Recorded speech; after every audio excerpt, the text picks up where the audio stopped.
Welcome in, everybody. We're the Honolulu Blues Boys, and it's a Tuesday, September 6th, 5th. Man, it seems like these days are flying by. Are they flying by, or are they just like dragging on like 2 more days? We are so close. I feel like today or Wednesday and Thursday are going to be slow days at work. They are going to be painful. It's all I'm going to be thinking about the game. Today, it went by pretty fast. I don't know if it was just because I was trying to catch up on some podcasts because I've been out of town all week, but I will say too, we are literally, this could help it go even faster these final 2 days. We are only at this exact moment in time 50 hours away from the Detroit Lions versus the Kansas City Chiefs. 50 hours on the dot right this very second. Wow. We are at the 50-hour countdown. That's not that many hours, boys. Get nervous, guys. Get nervous. Get excited. I know. It's going to be fun. It will be fun.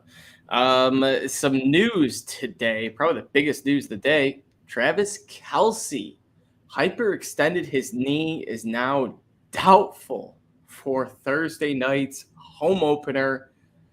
I don't know if this is good. I don't know if this is bad. I was going to wait until we preview the whole game to talk about this, but I can't wait. We got to talk about this right off the bat. This is just too huge. This is the second best player on the team we're about to face. And there's no way. I don't think he'll play. The Chiefs, there's no way they would risk their whole season, essentially, rushing Kelce back just for 1 week. I get it. It's the home opener. They want to have everyone out there, but I just do not. There's no way. And he's also been ruled doubtful so far. So, Nick, you're a man of, I always want to beat the best. I want Aaron Rodgers to come back. I want to beat his ass and send him out. Mm-hmm. How did this news hit you? Were you like a little like, oh, the media is going to be giving us excuses if we win this game? Or were you a little bit like, well, I'll take it? There's a lot of things that go on. Ultimately, like what my thoughts boil down to is a win's a win. I need it. I don't care. It's different when it's Rodgers. I do want to beat Rodgers' ass. I don't have any personal vendetta against Travis Kelce or Patrick Mahomes or Andy Reid. In fact, I like them all. A win's a win. If Patrick Mahomes wants to catch COVID tomorrow and not play in Thursday's game, like, I'm okay with that. I will beat Chad Henne. A win's a win. We need all the wins we can. I will take it. Yes, I do like to beat the best, because you have to be the best. To be the best, you have to beat the best. I can't talk right now. I also wanted to say, though, didn't Las Vegas take down their – correct me if I'm wrong. After the injury news broke out, they took down their anytime touchdown scorer odds, okay? Since then, it has been brought back, and Travis Kelce still leads the anytime touchdown score. He is still negative 140, the highest that there is, the most likely to score a touchdown. That is after the injury. They took it down, did their research, brought it back. I'm not 100% convinced that Travis Kelce doesn't play this game. Like, I am not convinced of that. So I don't know. I don't really know how to take that, but I'm just saying, like, I think that's a thing. Julius? Personally, I don't own Kelce in none of my fantasy teams, luckily. And I don't own him in Dynasty. I didn't make no bets on Kelce. And I'm not there with you. I really don't care. I want the Lions to win, whether he's on the field or not. I mean, they're still going to have Mahomes. Evidently, he's Superman. He can win with nobody. Mm-hmm. So this shouldn't change the game plan at all for the Lions. I'll be practicing like Kelce's still out there. And would I be surprised if Kelce plays still? I don't know. It's saying he might take 2 or 3 weeks for it to heal. I don't know if they risk that. The Chiefs. I don't know if they risk that on the Lions' first game of the season. Trying to pull double duty and share our content as I'm listening to you. So let me ask this. If Travis Kelce is out, okay? Travis Kelce's out, Chris Jones is out. Does that make this game a must-win game? Yes. It does make it a must-win. And if we lose that, like when I say must-win, not like the season will be over if we lose, but like this is like without them. For the confidence of the team. Yeah. Explain yourself a little bit. Why is it a must-win? It is a must-win because simple fact, Travis Kelce means a lot to the Kansas City offense. He's targeted like 15 times a game by Pat Mahomes. He's like Pat Mahomes' safety valve. He's an elite route runner. He's one of the best tight ends of all time. Without him, we're talking about a bunch of no-name or unproven young rookie receivers who the Lions secondary should have no problem covering. And it's not like the Chiefs offensive line is just so elite itself. We should be able to put pressure on Mahomes, allow the receivers not to get open at all. It makes life way easier without Travis Kelce on the field. Same thing with Chris Jones on the defensive side. He does so many things for the Chiefs, stopping a run, rushing a passer from inside, and they don't have the depth behind him for that kind of impact. And the Lions offensive line could just feast without Chris Jones, to be honest. So that's what it's too many pluses with those two players being out for the Lions not to win. The thing is that Patrick Mahomes is Patrick Mahomes. And we said a lot about this. We said a lot about the same things about him when Tyreek Hill left. Now, yes, he still had Kelce, but it was like, you can't just rely on a tight end. You can't just rely on Travis Kelce, Juju, and MVS. These guys aren't going to like do what they should be, like what Tyreek Hill did. And then he went out and won a Super Bowl. And even if you take away Travis Kelce this year, I still bet Patrick Mahomes is a top. Kelce's gone all year. All year. Mahomes is still a top 2 fantasy quarterback and still puts up amazing production, whether it's Noah Gray out there, MVS, Sky Moore, Richie James, Kadarius Toney. It does not matter. Rashee Rice, you can put anyone out there. Okay. Mahomes is that good, and Andy Reid is that good. This is why this isn't a must win for me. This isn't a must win if Kelce and Jones are both out.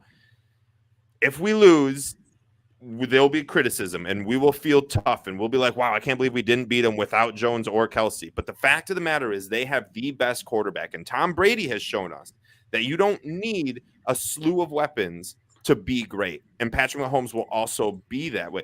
The thing is, there's a lot, and we'll get into the game itself, but I just wouldn't put it as a must win, where a lot of people I think are going where you're saying, Joyce, where it is a must win. Like, you have to beat this team. If you want to show that you're a contender, you have to beat this team. I'm not so much on that same page, but I understand what you're saying, and I get it. And that's kind of why I wanted to ask. And we'll see what Adam has as he's the tiebreaker. And I didn't think it was a must-win before these two players were ruled out. I thought if they played a competitive game with a healthy Chiefs team but lost, I'd still be okay with that. But now I expect different with those two players out. See, how I think the Chiefs, it's not a must-win game, but if we lose that game, it makes week 2 home opener against the Seahawks a must-win. Now, if we beat the Chiefs, I still think we can afford a loss to the Seahawks and carry some momentum into week 3 Falcons and take care of them, and then season goes on. But yeah, even if they don't have Jones or Kelce, I'm sure there would be some people, Lions can't beat Jones or Kelce-less Chiefs. How can they, advance, blah, blah, blah, blah. But like you said, Nick, Mahomes he's a Tom Brady-esque quarterback. He's a generation, freak of quarterbacks, one of the best of all time, if not the best. So as long as Pat Mahomes comes out there, the Lions will still have their hands full. So the Lions did rule out another one of their players, Isaiah Buggs. This was interesting. Dan Campbell made it known that he's being benched-ish. It's not like a bench where, he missed a game, or he did miss some voluntary practices. That was a little word on the street. But I do believe it's more of like a game scheme. Levi is healthy right now. We don't know how long he will be healthy. It would suck to, have Buggs play a lot, Levi have that lesser role, and then Levi gets injured, and then we just still have no clue. So I like that we're giving Levi a big role. Maybe Buggs doesn't fit the defensive line scheme for the Chiefs, so that could be hand in hand. But ultimately, it was a little weird. It was a little weird. The Lions did announce captains. You want to comment on that, Nick? I do. In fact, I am so far behind. I want to continue to comment real quick on the Chiefs game. Something that can make it a big win is everyone in our division plays the Chiefs. And if we're the only team that plays them without Kelce and Jones, that's also what I was thinking. Yeah, huge advantage. That kind of makes it where it might be a must win. talking about bugs real quick, his cryptic tweets were so weird. They were so weird. Like, they were so weird. And if this word on the street is that he missed voluntary workouts, he personally said, I missed voluntary workouts, and I think that has something to do with it. But he had to miss it for, like, his baby. Like, he had a child. I don't think the Lions organization is like that. We give people the time off for family and stuff of that nature. Deuce Staley obviously left to be closer to his mom. Like, I think we're closer than that. I don't think that had a lot to do with it. I do think you're right, Adam, where it's more of a game scheme. It's more of game scheme. And honestly, Broderick Martin may have outproduced Isaiah Buggs this year, which is no slight to Buggs. That just shows what Broderick Martin could be, and I think he's going to be excellent. And we're gonna use him more than we are going to use Buggs, which we didn't think. That's why we re-signed him. We didn't know we were going to get a Martin, but I think from what I hear, he's going to be very talented, and he's going to make a major impact early in his career. So yeah, Buggs on the outside looking in right now. Motivation. So. You got a finger adversity in the face. Captains were announced. It was pretty much what I expected. There was a couple guys that were interesting. Frank Ragnow, he was captain that he got swapped out with Penei Sewell. So Sewell made it, Jared Goff made it, Amon-Ra, Anzalone, Will Harris, and Jalen Reeves-Maybin. So last year we had Josh Woods as our special teams guy. So Jalen Reeves-Maybin takes that. No problem there. Anzalone was a captain last year, so I do think that played a role into him staying a captain, us not promoting a guy like Hutch or maybe CJ Gardner-Johnson, but I do believe Anzalone is more of like your family man captain, as where like I feel like CJ might have a little bit of mind of his own, and Hutch might still be a little too young. Will Harris, that one was interesting. He swapped. It wasn't Will Harris, was it? I thought it was Charles Harris. Oh, was it Charles Harris? Yeah, it's Charles. Wow, I was way wrong. Okay, that makes so much sense. I was like, Will Harris does not make our captain. Let me explain. So Tracy Walker was a captain last year, safety. So I figured, Will Harris, safety, swapped him out. And they also bolded the last name too. So, and it was like the little first name on the Lions tweets. That's why I totally must have just missed Will Harris. It's Charles Harris, who's starting opposite of Aiden Hutchinson. Yeah, that's interesting now. That gives me a whole different, I guess, perspective on this. It makes me believe that Charles Harris still has some juice in the tank. We're not going to, make a guy a captain that just looks old and fragile and looking like this is his last year in the NFL. So he's obviously. Michael Blockers was our captain a few years ago. Point. But what it is, Adam, I think, is it's veterans. Veterans on the defensive side. These are our two most veteranish players outside of maybe Tracy Walker, but these are the veterans. These are the guys you look up to, who may not produce on the stat line, the stat sheet, may not lead our team in anything, whether that be tackles or sacks or QB pressures, anything of that nature. They're just the ones you look up to and talk to personally. Julius, anyone on there that what are you saying, Nick?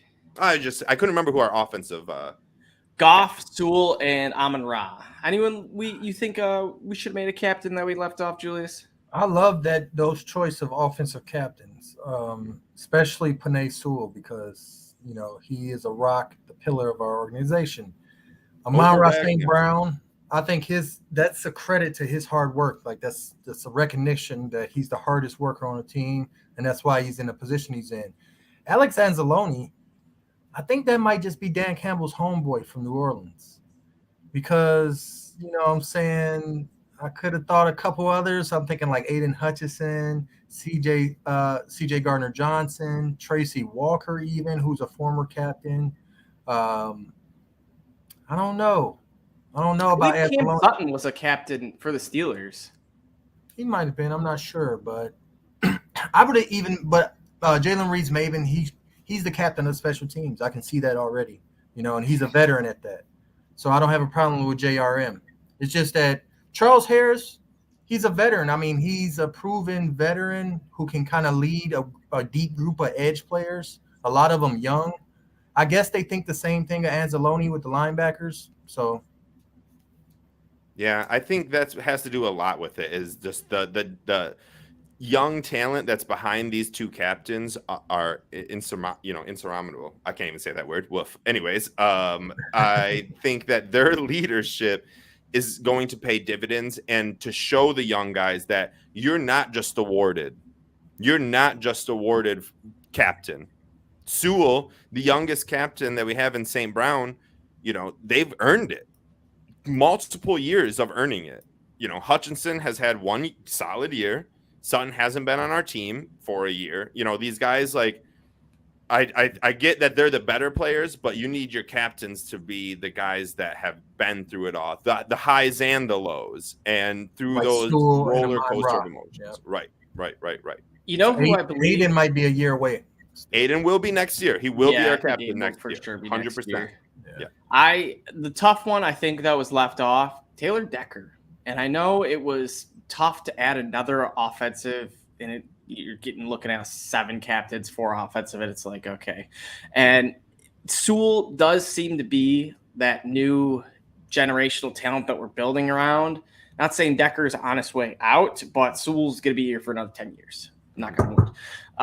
So that's why I do believe he got there. We did see who Sewell is when that first taste of it was when he went toe-to-toe with Aaron Donald and just did not back down and was like, you want some of this as a rookie? And so that's when I knew he was a beast. And then he started catching first down passes, bulldozing dudes, and he just seems like a true captain now. He's got all the credentials to make himself one. So Decker, friend of the show, sad to see him not on there, but I do think he plays kind of his own role. Now, we also have to remember these captains were not decided by Brad Holmes. These captains were not decided by Dan Campbell. These captains were not decided by Sheila Ford, Ben Johnson, Aaron Glenn, Mark Brunell, Kelvin Shepard. Not at all. These are the captains voted upon by the 53 players on the Detroit Lions roster.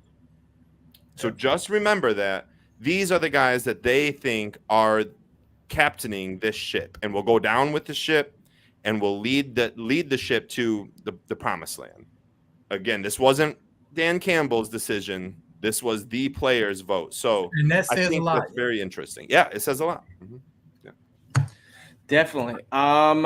So, boys, it is award time. Wish I had some fancy award music I could play, a little like, we'll get there one day when we're big time hot shots with our own whole soundboard setup. But without further ado, let's kick it off with the offensive MVP of the year. We added new weapon Jahmyr Gibbs. We added new weapon David Montgomery. Let go of our touchdown leader Jamal Williams. Mr. Superstar Swift is gone, and we really don't know who Jameson Williams is. So Amon-Ra, Jared Goff, you guys are nominated, as well as Dave Montgomery, Gibbs, and am I missing Sam Laporta? Maybe, I don't know. But Julius, I'll let you take it away and give me your thoughts on who's going to be the offensive player of the year for the Lions. My thoughts on offensive player of the year, there's several candidates that I could look towards here. But ultimately, who I hope this is all about who I hope wins this award, not who I think wins it. We will be coming back to it at the end of the year, just so we know. But go ahead. Okay, let me just say this is a mix. This choice is a mix between who I hope wins it and who I think wins it. Okay. And that person is the guy who just made his first captain patch, Penei Sewell. Just because he is so versatile, and if anything does happen to the older Taylor Decker on the left side, it's not as much of a headache moving Penei over there and having no worries that Jared Goff's blind side will be protected. Like I said, there's several guys that you could say who would be the offensive MVP, but I'm going to go with Penei Sewell. Love it. Adam? Like the pick. Sewell's very solid. A newly named captain, a guy that can do it all. He could catch, he could block. I wouldn't even be surprised if we did a fridge type play where they lined him up in the backfield. That would be awesome, honestly, because he's the type of player that I could see doing it. I do think he's going to kind of take over for that Taylor Decker type role where he'll go out for the end zone pass and he'll be the touchdown catcher. But my offensive player of the year is going to be none other than Jahmyr Gibbs. I think the dude lights it on fire. everyone's going to be like, oh my gosh, Brad Holmes, how did you know? You're a genius. This is Todd Gurley all over again. You're so smart. And all the Lions fans will just be grinning and smiling from ear to ear, knowing, oh, yes, we've known. Welcome in for finding out. But yes, I do believe Jahmyr Gibbs is going to be a superstar, especially these first 6 weeks. I think he's going to be lining up in wide receiver. And like Ben Johnson said, I think he's going to be doing a little bit of everything. He's going to be playing wide receiver, quarterback, running back. I don't know if you guys saw the little video I posted, Spice Adams. It's the best video. It's a great video. Great tweet. And then the ending, head coach, I'll assistant coach. And he goes to the ending, he's like, and a plethora of other things. And a plethora. But yes, Jahmyr Gibbs, even as a rookie, will set it on fire. And for those fantasy listeners, I think he'll be a top 10 fantasy running back. Mine might surprise you. Real quick, if we had to say last year's offensive MVP, who would we say? Would it be Jamal Williams, Amon-Ra St. Brown, or Jared Goff? Or Penei Sewell, I guess. I'd say Jamal. Okay. Julius, who would you say? I would probably say Goff. Okay. So I would also go Jamal. And this pick might surprise people. But I'm going to go with his replacement, which is David Montgomery, who I truly and fully expect, and this isn't like an absurd expectation, he's going to have like 13 to 15 touchdowns this year. And that's going to be our MVP. Like Montgomery, Gibbs will have a lot of the big plays, a lot of the yard eaters out of the slot, very Deebo Samuel-ish, I guess, if you will. Where I think Montgomery will be the Elijah Mitchell when Deebo Samuel was good. He'll be that like consistent running back who, with our offensive line and the teams we play, I think will have a very successful time running the ball. And that's no slight on Gibbs. Gibbs will be phenomenal. I truly expect us to be like a D'Angelo Williams, Jonathan Stewart type backfield where both of them just succeed so well at what they're doing. But I think Gibbs might take a step back when we get J-Mo. I think Montgomery's just going to be – I think he's just a dog, and he doesn't go down, and he's battled his career again with a Bears offensive line, and now coming to us, it's going to be such a breath of fresh air for him. And I truly think we get done with the season, and Montgomery may break Jamal Williams' record and Barry Sanders' record for most touchdowns. And did Jamal break it or tie it? He broke it. Okay, so he'll break Jamal Williams' record for most touchdowns rushing by a Detroit Lion, and we're all going to be like, wow, Gibbs was supposed to be this top 5 back, but really it turns out that it's going to be David Montgomery. So I don't know. I'm going with Montgomery. I like it. 2 running backs. Interesting. 2 running backs and an offensive lineman. And no one took the low-hanging fruit of ASB or Goff. Yeah, it's crazy. I love it. I know. I thought about ASB. I do think he's going to have a great year. Really do. And now you're making 1,800 yards. All right, defensive MVP of the year. We got some studs. We brought in the interception leader through, I believe, like 13 weeks, 14 weeks. Then he got injured. That's Chauncey Gardner-Johnson. Mr. Aaron Rodgers' daddy, Kirby Joseph. He's a pick leader. Brought in a first-rounder in Jack Campbell. He's got high hopes. And then, of course, the man, the myth, the legend, Aiden Hutchinson. 9.5 sacks last year, 3 interceptions, 2 fumble recoveries, just doing it all. But I think the defensive MVP is going to be Kirby Joseph. I think he ascends into the next type of safety level. I think he's going to enter the range of the studs out there. I don't know why I'm blanking on all these safeties, but I do believe Kirby Joseph is going to be an impact player. We showed what he could do, or he showed what he could do against Aaron Rodgers in primetime, and I do believe he's going to kick it off big time with an interception against Patrick Mahomes to put the league on notice. Hell yeah. Hell yeah. I tried to get it so you could spotlight the person who was talking, but apparently it does not do that. So we learned that. It's like, Julius, take the stage. Julius. No, speaking of that, Julius, why don't you go? Who's your defensive MVP? my defensive MVP is none other than the Michigan man himself, Aiden Hutchinson. I just think he's going to have a huge year. I'm looking at not only am I looking at double-digit sacks, I'm looking at one of the league leaders in sacks. I just think he's going to really emerge on that level as an unstoppable, unblockable force. You just saw it coming at the end of last year, and I just think he's going to continue that starting in Kansas City. So I'm going the easy answer, Aiden Hutchinson on this one.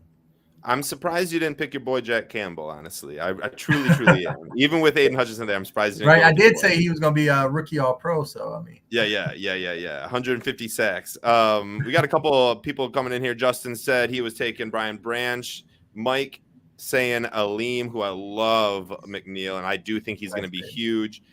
I would say I'm going to go with someone kind of crazy, and I'm really hoping this season is just not what we expect, and it's all these like depth players who are playing these huge roles. I'm going to go with the guy who had 8 sacks in 6 games last year.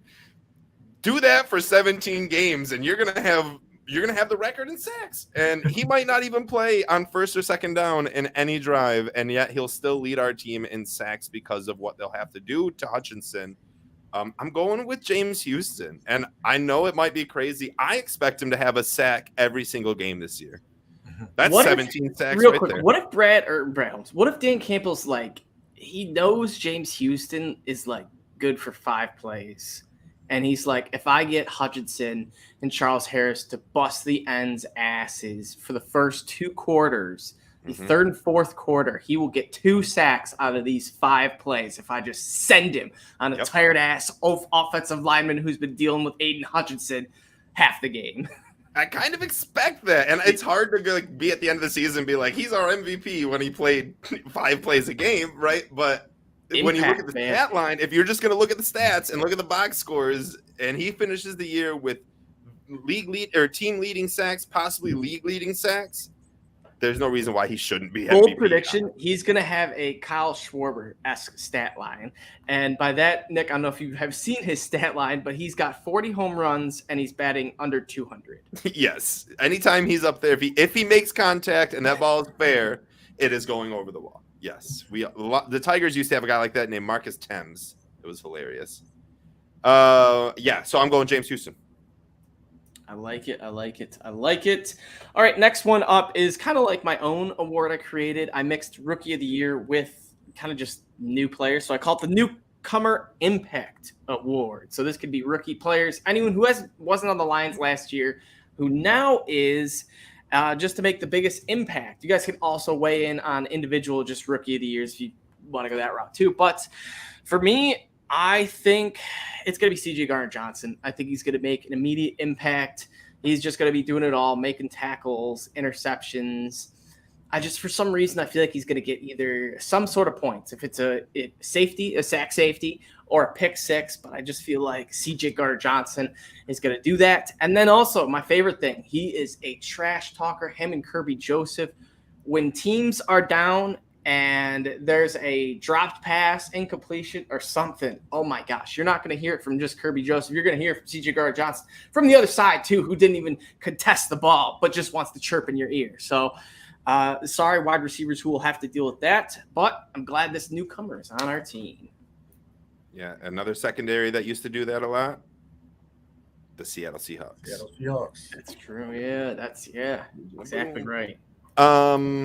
I'll jump in next. Okay, so I'm a little confused because I didn't look at our pregame notes. Are we doing Rookie of the Years, or is this like Rookie of the Year? But it's I figured Rookie of the Year. I mean, it comes down to like Gibbs or Campbell or Branch, maybe. Yeah, definitely, probably Laporta could be in there. I essentially included C.J. Gardner-Johnson, Mosley, and Montgomery. So the free agents and the rookies. Yeah. That makes it a lot tougher. I had lined up for rookie, I had some Rookie of the Year lined up. I gave a little pivot, a little alleyway. I said, if you just did, and I'm going to pivot with you, and I'm going to continue with the free agents because I think our biggest newcomer and our biggest addition and the biggest player that we're going to hopefully not even really hear of throughout the season because he's so dominant is Sutton Island. Give me Sutton Island. Cam Sutton goes out there and becomes cornerback 1 for the Detroit Lions and their amazing pass rush. I don't care about picks. I don't care about anything like that. He's going to be like a Sauce Gardner, where it's going to be 20 pass deflections, a QBR of under 30, like all this amazing stuff. He will be they will be forced to throw it to Emmanuel Mosley and Jerry Jacobs and Kirby Joseph and Tracy Walker and Jack Campbell and Malcolm and anyone but the wide receiver one, because Cam Sutton should be shutting him down like Darrelle Revis did or Jalen Ramsey. That is the expectations I have, not some mediocre cornerback that I can't think of right now, but I'm expecting like Patrick Peterson, Budda Baker. I'm expecting these the best cornerback, Pro Bowl, all pro. I expect, because of what our defensive line and linebackers can do. So I'm going Cam Sutton if we're just doing newcomer impact. That's a pretty good case for Cam Sutton there, Nick. I am going to go opposite of you guys. Pick a rookie.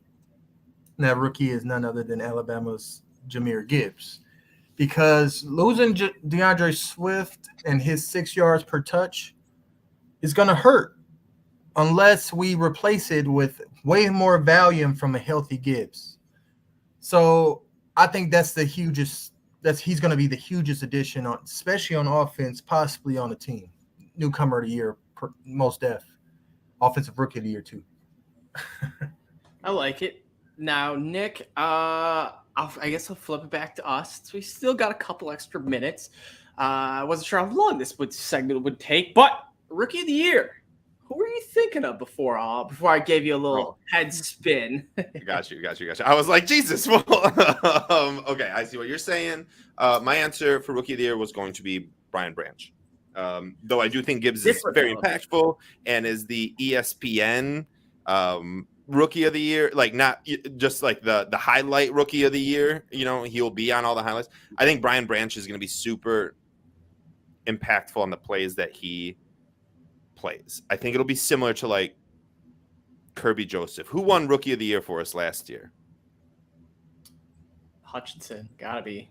Oh, Hutchinson was a rookie. Duh. Wow, man. Hutchinson seems like he's such a veteran now. I can't believe last year was his rookie year. Okay, so Hutchinson and then Kirby. I'll take Brian Branch. Regardless, I just think he's phenomenal. He's going to lay the hits. We're going to have 3 to 5 forced fumbles from him, which will just be such impactful plays when he makes those. 2 of them in the fourth quarter, game-changing forced fumbles. So it's just going to be so fun to watch him. Brian Branch, he's going to give off Cam Chancellor vibes. Just hard hitter, dude that can play all around, kind of very physical, can go up with the best. Just stud on the defense, you know, good safety you can rely on. Next award we got is breakout. Actually, no, I'll give you my rookie too, because I kind of skipped over that. My rookie of the year, I agree with both you guys. If I had to choose, it's either Branch or Gibbs, one of the Alabama guys. But I'm probably gonna go with Nick because I already gave Jahmyr Gibbs a award. So I'll give it to Brian Branch. Don't want to give anyone 2 awards, even though at this point we see what Julius's top free agent pick is. So then we all just have our top free agents and our top rookies. All right, Julius, who's your top free agent? My top free agent pick, to be honest, is Graham Glasgow. Just because the depth he provides, the offensive line that has little else. If anything happens to our offensive line at center, at guard, we got him right there waiting in the wings, and that's big. All right, I like it. I think he's going to start multiple. I think Glasgow will end up starting multiple games this season, somewhere along the line. Well, we'll see. He is listed as our backup center too, which was interesting. I didn't know he could hike the ball, but I guess so. Next up, in Michigan, my guy. Was he? Yeah.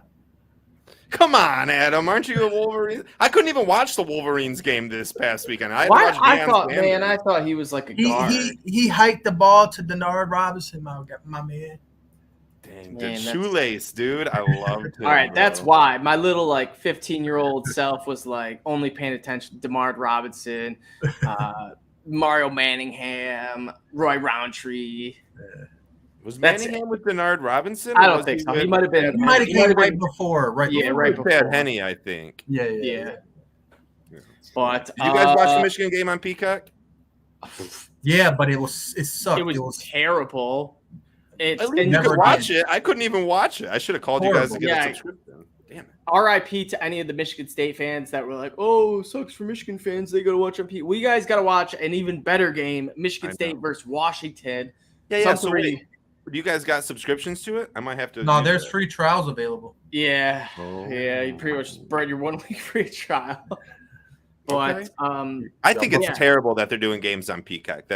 Soon it's going to be a certain game on YouTube Live and a game on Amazon and a game on Fubi and a game on. It's going to be on Netflix. Like, what is literally Netflix is getting into it. From? Well, I like that the NFL keeps Sunday Ticket whole. Like, I just get that.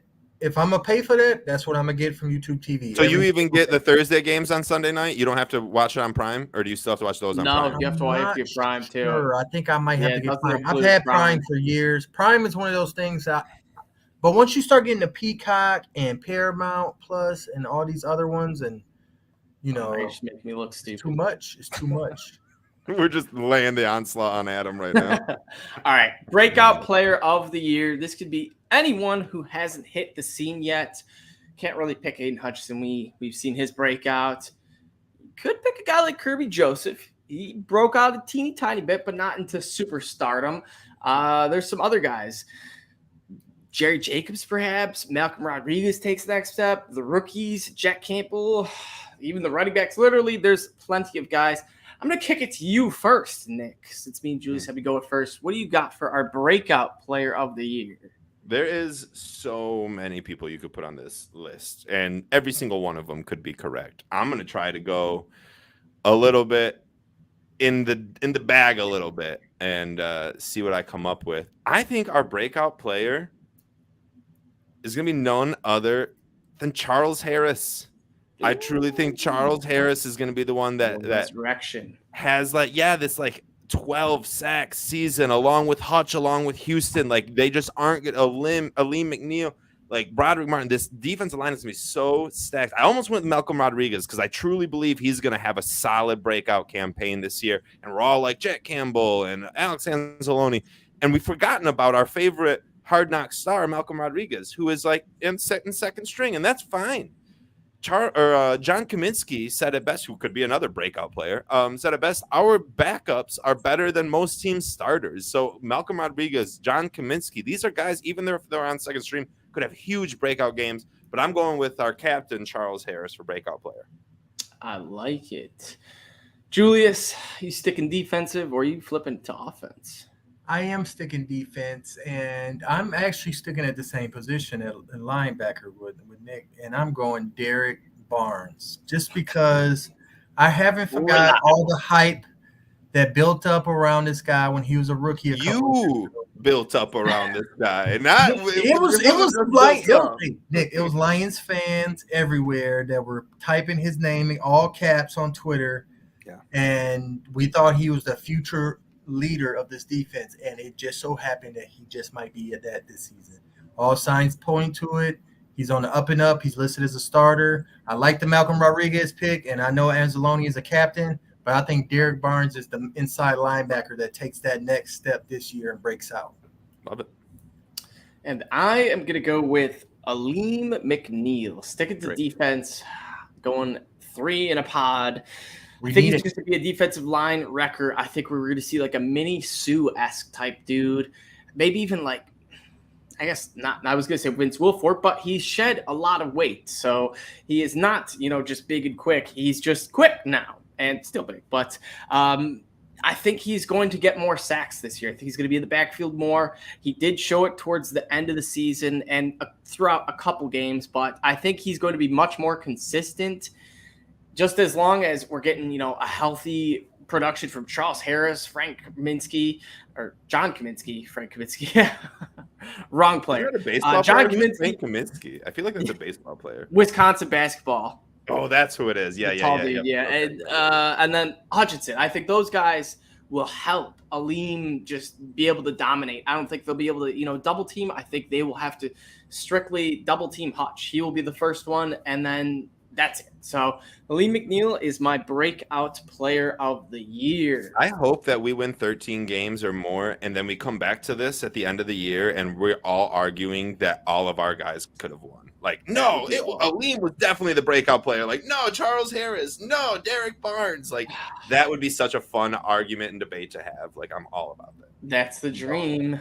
Mm-hmm. All right, boys. Nick, you said it. We are like 50 hours, 50 hours-ish, 49 now. 49 and a half hours now. 49 and a half away from the Lions-Chiefs game. We had big news. We talked about it briefly. Travis Kelce. He moved the most significant thing was he moved the line a full point from 6.5 to 5.5. I don't know what it is right now. That's what it was right when the news broke. Could have swung back to like 6 or even 6.5. But when it first broke, he moved the needle and DraftKings a point, which is kind of ridiculous for a tight end. Typically, only quarterbacks or maybe a highly skilled wide receiver like Justin Jefferson would have that impact. But that just goes to show what he means to this team. And yeah, Nick, I agree with you, man. As long as we could just get this win, no matter what, I don't care if the refs give it to us. As long as we can just get this win, it's a have fun, Vikings, Packers, and Bears, because they will all have to deal with likely a full-strength Chiefs team. So I think the Lions will cover with ease. I'm not going to guarantee them a win. I'm going to predict a win. I do think I think it was 34-30. I'm going to change it a bit. But pivot one last time. I think it's going to be 28-27. I think the Lions will be trailing the majority of the game, but come fourth quarter, Goff will get it done. And I think we'll have that last drive that everyone thinks Mahomes will have. And I think it's going to be a nice old shootout. Fun game for everyone. So I'm going 28-27. Goff brings us to the end zone to win it all. 28-27. Julius, what do you say about that? I've been sitting on the Lions by 10 for a couple weeks now. The news of the injuries to the Chiefs don't really move me. I believe in Dan Campbell. That's what this game for me is Dan Campbell's game. Just like the last game last year in Lambeau Field against Aaron Rodgers and the Green Bay Packers was a Dan Campbell game. And I believe that he will have the Lions ready in the same fashion they were in that game because it holds the same importance, if not more. And I think that Campbell will have them ready for that. With the injuries to Jones and to Kelce, the Lions are a good team. We have talent up and down this roster. They should take advantage. Lions 30, Chiefs 20. He might get a touchdown or Mahomes might get a touchdown or two off to Valdez-Scantling or Rashee Rice, Sky Moore. There's a plethora of little quick wide receivers running around the field. But I think the pressure that our defense can push and our secondary can provide in the backfield is more than enough to keep their offense from exploding without Kelce. Whoo-wee. Guys, it's going to be a tough game. It's going to be rough. It's going to be tough. I don't care if Kelce's not playing, Jones isn't playing. Jared Goff last year on the road threw 6 touchdowns and 4 interceptions. You take out the Carolina game, in 7 games, he threw 3 touchdowns and 4 interceptions. Okay. He's not that good on the road. He just hasn't been. He hasn't been. It is what it is. He hasn't played a single snap in preseason. There will be rust. I don't care how much practice and other team practice scrimmages there are, any of this nature. There's going to be rust. That's just going to happen. Not only that, Patrick Mahomes has never lost on opening day and has an absurd amount of stats to back it up. The Chiefs, outside of their division games, never allowed a team to score more than 23 points at home. And that happened once. Other than that, the highest scoring team in Arrowhead that wasn't an AFC West team scored 17 points. The playoffs, the Bengals and the Jags both got up to 20. Okay, we aren't scoring 45 points. We are not going to score 31 points. I'll be shocked if we score more than 24 points, which means we have to hold Patrick Mahomes under 24. I think we can do that. I think everyone should have been smashing plus 6.5, and you should still be smashing plus 5.5. But this game's so crazy. The refs are going to be on their side. They're getting the rings. This is a game that's built to see the Lions lose. I think a lot of people think of it as like, oh, this is built for the Lions to take that jump, win this game and take that jump. But that is not. This is a game to make the Chiefs look good. But so was Week 18 in Lambeau Field against Aaron Rodgers. And Dan Campbell has this insane record against teams that are 5 games above winning, or 5 games above 500 when we play them. Now, obviously, the Chiefs won't be, but they're sure as fuck a team that's going to be later on. And I'm taking that into account. I think the Lions win this game 23-21. Yeah. However, how do we get 23 points? We are going to rely on our kicker, Jahmyr Gibbs. No, I'm just joking. We're gonna need a big kicker, though. We're gonna need our kicker's got to do right. I don't know if it's Patterson. I don't know if it's Badgley. We aren't winning this game if we don't have trust in our kicker. If we don't trust that our kicker can't score over a 48-yard field goal, we won't win this game. You can't do that. You have to put up points against KC. You have to.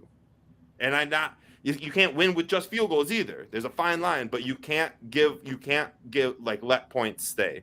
You have to capitalize on every drive. And if we don't trust Badgley and we don't trust who's our other kicker? I can't remember right now. Riley Patterson. Then what are we doing? What are we doing? Like we're boned. We're screwed. We're fucked. We need to have a kicker, or we're going to have to win 28-21. I think it's going to come down to conversions, 4th downs, and the 3rd and longs. I think Pat Mahomes is going to convert at least one stupid little 3rd down, maybe 4th down, where it's just a nut kick. Pat Mahomes will do it all himself. He'll make enough time, find the open guy, put it right in the money. It's going to happen. So as long as the Lions can just do more than what the Chiefs do, if we get stopped short on our first 2 4th downs, it's going to go south fast. If we go 2 for 2 on our first 4th downs, Dan Campbell's going to be riding around on them 2 big old giant ass balls he's got. But if the Lions, yeah, exactly. Yeah. It's a South Park reference if no one understands that, guys. Yes. And I do believe that it's going to come down to 3rd and 4th down conversions. Whoever has more, the better percentage, is going to win this game. Nick, you kind of scared me with some of those stats. Arrowhead is a tough place to play. The over-under is set at 53.5, 54, right around there. Either Vegas thinks we're going to get our asses kicked, or they think the Lions are going to put up some points in Arrowhead. So with Kelce, if Travis Kelce doesn't play, you'll be punching yourself that you didn't take the under right now. Just take the chance. Take the chance because it really doesn't seem like Kelce will play. Take the under. 53 points. Take the under. Though, Nick, it's not fun. I'm telling you, though, the Lions could end up controlling this game on the ground. Offensive line, run game, David Montgomery, and Jahmyr. The under. Mm-hmm. That's true. It's just not, doesn't seem like it's going to be a shootout. I agree. Go Lions. Keys to victory. Julius, how do we get the 10-point victory? How do you get the 10-point victory? How do you win 30-20?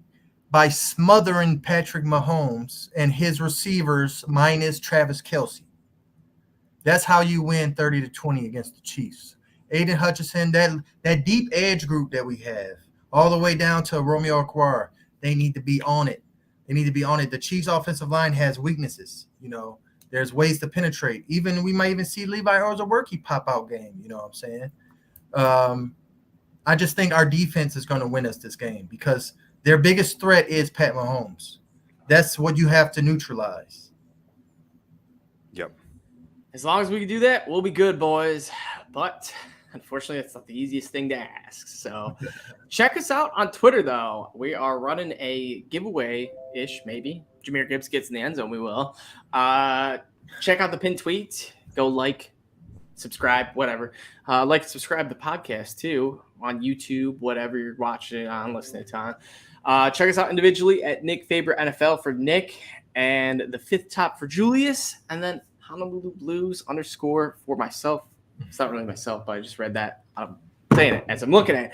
As always, we will maybe. We're all up to it. See you guys. A little quick preview.